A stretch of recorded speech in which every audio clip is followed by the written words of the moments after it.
દીવથી સમાચાર જ્યાં ઘોઘલા જેટીએ બોટમાં આગ લાગી, બે મોટી બોટ અને 3 નાની બોટમાં આગ લાગી।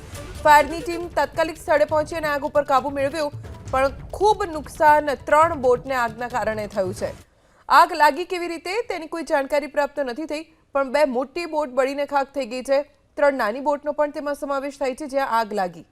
ફાયર વિભાગની ટીમે સ્થળ પર પહોંચીને આગ ઉપર કાબુ મેળવી લીધો છે, પણ નુકસાન ખૂબ થયું છે। દીવથી સમાચાર જ્યાં ઘોઘલા જેટીએ બોટમાં આગ લાગી, બે મોટી બોટ અને 3 નાની બોટમાં આગ લાગી।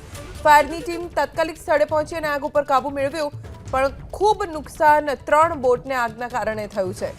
આગ લાગી કેવી રીતે તેની કોઈ જાણકારી પ્રાપ્ત નથી થઈ, પણ બે મોટી બોટ બળીને ખાખ થઈ ગઈ છે। 3 નાની બોટનો પણ તેમાં સમાવેશ થાય છે જ્યાં આગ લાગી। ફાયર વિભાગની ટીમે સ્થળ પર પહોંચીને આગ ઉપર કાબુ મેળવી લીધો છે, પણ નુકસાન ખૂબ થયું છે।